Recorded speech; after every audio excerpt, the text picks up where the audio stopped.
So hi, welcome to the Noise Podcast here with Cody from Millington. We're gonna ask him some questions today. I'm gonna start. So what inspired you guys to start the band, and what does the band name mean? So we started the band in 2018, and basically at that time it was just me. I had just come home at that point. I had just gotten home from LA where I was doing an internship, and I really wanted to still do ska music because that's what I did all through high school, and I really, really wanted that nostalgic feeling back for it. And there's no better name, I guess, for the nostalgia than the street I grew up on, Millington. So those kind of two things played together. Me wanting to create this nostalgic feeling on top of the place I grew up, and this feeling of home and comfort, as well as just doing the same genre that I had always done but in a new way. Mm-hmm. And that's kind of how it began. Oh, that's Very really cool. All right. Thank you. So congrats on your newest release, Brass Emo Volume 1. Of course, yeah. How do you feel the response to it so far? Honestly, it was a really, really delightful response on our end. We weren't expecting people to have as many good things to say about it. I mean, obviously we put our hearts into it, but it was other people's songs that it was their cover songs. So while we didn't write them, we still put a lot of ourselves into them. Mm-hmm. And I think the way that people reached out back to us, they said a lot of nice things that made us really happy about that. And I guess I wasn't expecting the magnitude in which we got those nice comments. So I'm very thankful for that. Well, that's good to hear. Yeah, that's very good. So how did you choose which songs you were gonna cover for it? That's an interesting question because some of them, it was kind of like a hodgepodge of like different ideas. Like the song "Strangers," the opening track. That one I heard and I was like, okay, that could be a ska song, And I reached out to a band, Call Me Malcolm in the UK, and I wanted them to do like the Soupy Campbell part from the original recording, and do the guest vocals. And after that moment, I was like, I kind of want to do a bunch of collabs now. I had already recorded EXO and Vindicated by Dashboard Confessional, and at that point, I had done the third song, had Call Me Malcolm do the guest vocal on Strangers, and I was like, okay, I want to get a couple more people in on this. So at that point I was like, what songs will work good as like duets? So I turned the Look What Happened song by Let's and Jake into a duet, more so like a punk rock duet. And my friend really, really loves anime, and he was like, let's do, like, why not? Like we have all this time with kind of the quarantine pandemic thing. Let's just do this big song from anime, from JoJo. And we got a really great trumpet player from my college, and he came in and did that with us. So it was kind of just all these like sporadic ideas that we kind of like, put into one thing. It wasn't, there was no grand vision in the beginning. It was kind of just, let's just see what happens kind of thing. And it kind of worked out that way. Yeah. So this was like your quarantine project almost? Yeah, it started that way. Yeah, Vindicated was the first thing, and it was a video, and I was going to do like a cover, then a video, but it just ended up being like, let's just do an album. Like, if we can get it done legally, let's just do it, that. And I guess DistroKid has a good way to just like, you click that it's a cover, and they'll take care of like the legal side for you. So I was like, all right, why not? All right. Wow, that's solid. Yeah. Wait, so it's also called Volume 1. So are you working on Volume 2, 3, 4, 5, 6, 8, 9, 10? It's kind of funny. So there's this artist, Rustin Kelly, and he's like he's kind of like country, but he says, no, I'm not country, I'm folk emo. And he has a record called Folk Emo, or Dirt Emo, I'm sorry, Dirt Emo Volume 1. So originally it was like a parody of that. But that being said, because the response was so good, I'm glad that it leaves open like the possibility for Volume 2, Volume 3. Like we might end up doing like original album, cover album, original album, cover album. If that's works. That way this album honestly brought in a lot of new people that might be hesitant to try out a new original song of somebody, but they know the song, they don't know the band, so they they give it a listen, and that's brought a lot of people to listen to our original music, which is awesome. Yeah. Okay. All right. That makes sense. Yeah. So can you tell me about your writing process? So I'm currently in like the biggest writer's block of my life, but before that, my writing process was something like, I would get these ideas, when I drove, like I would drive and listen to like no music, sometimes I'll listen to no music and I'll be driving. Psychopath. And like, Yeah, right. Yeah, right. I'll be driving, and there's no music. It's just like this sensory deprivation chamber, just like the road, and just like this, especially on the highway. There'll be like, just there's nothing to do but think, and like that's when like these weird ideas will pop into my head all of a sudden, and I try to wait until I get to like a red light and like pull up my voice app and like sing or whatever into my phone, and then come back to it later when I'm at the studio here. But it is something like that. I think I've written more when I'm not trying to write than when I've sat down with a guitar and like really tried to force it. So maybe just because I'm not driving anywhere, because like there's really like, I used to go a lot of places, and now with COVID and whatnot, there's a lot less places to go. So it might be because I'm really just not getting around a lot. But it's definitely an interesting writing process. We've never gotten like I'm driving and the idea hits me. We've gotten a lot of I'm in the worst spot, but like I wouldn't say driving is the worst spot to be in. Right.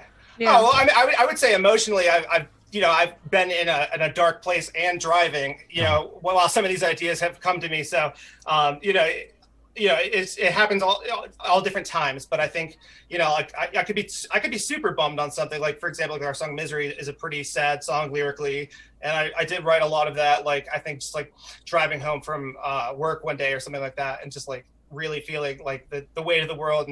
But it is just like, it's weird that for me it's driving. I think I'm just maybe that's going to get me out of my writer's block, because I just need to like literally just go sit in my car. You know what I mean? Just think. So, yeah, right. Just think about stuff. Yeah. So you guys dropped some original music earlier this year. I want to ask where your headspace is at while you're writing that. So Beatdown Generation, and I've been mixing up the titles because they both start with B and they both came out this year. So I'll be talking about like Beatdown Generation, but meaning brass emo and vice versa. But our original album this year was Beatdown Generation, and I started writing that in September of 2019, and we kind of wrote one song at a time. A lot of the songs are fairly similar in style. I would say the two outliers are probably "Misery," which is a little bit slower and vibier, and the actual title track "Beatdown Generation" is more like of that ska punk. And I was consciously trying to make those songs a little different.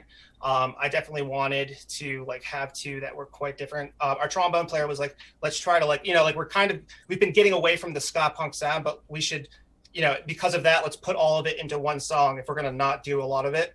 So that's how Beatdown Generation happened. And Misery, I don't know where exactly like the inspiration came from for that song, but I will say that the guitar part is kind of reminiscent of like Angels and Airwaves, and that like the Tom DeLonge after he was punk rock kind of sound.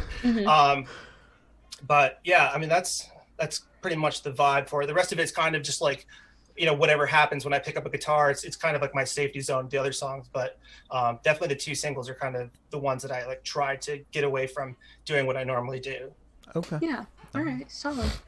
So this question should go like super, super fast. Yeah. Off the top of your head, I want you to describe your music in 3 words for new listeners, as fast as you can. I was gonna say brass emo, but that's 2 words. So sad ska punk.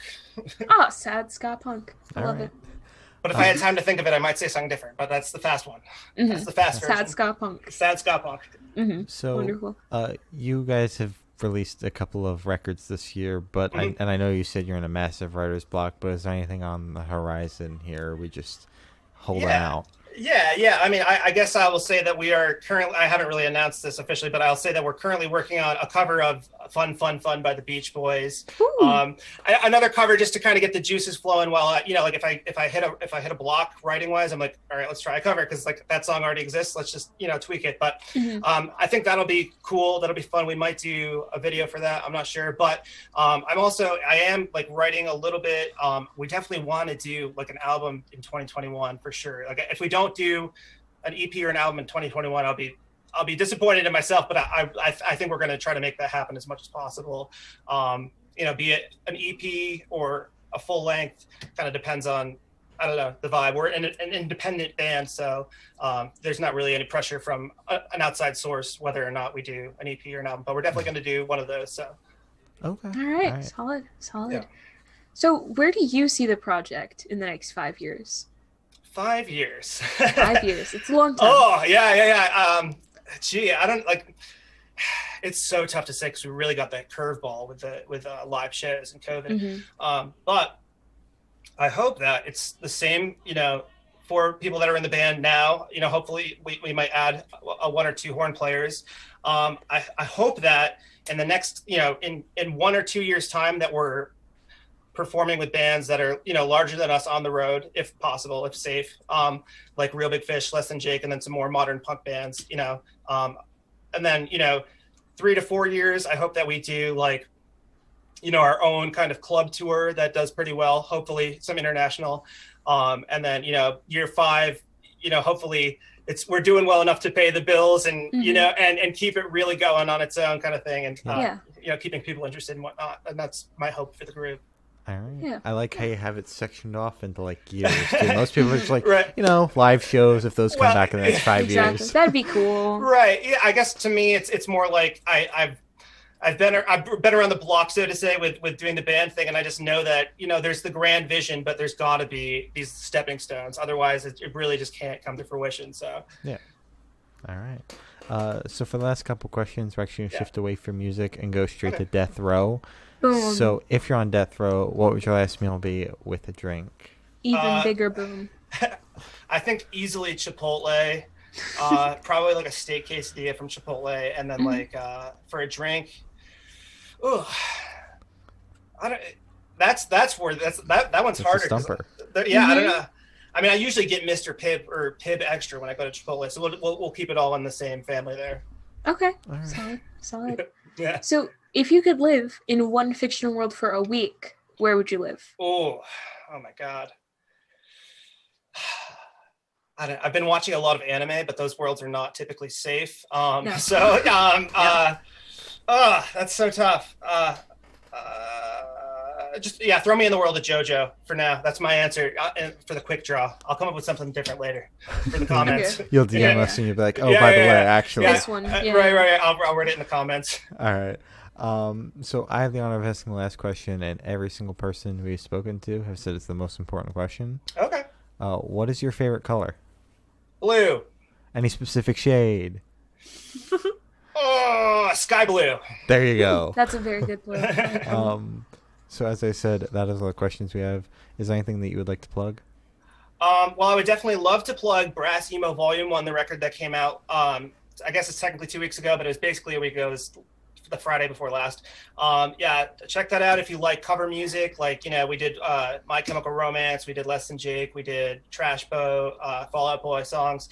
If you like those, check that out. And if you like that and you want to hear our originals, we just put out a record in April called Beatdown Generation. Hell yeah. All right. Well, thank you for sitting down with us. This has been Cody from Millington, and we're the Good Noise Podcast.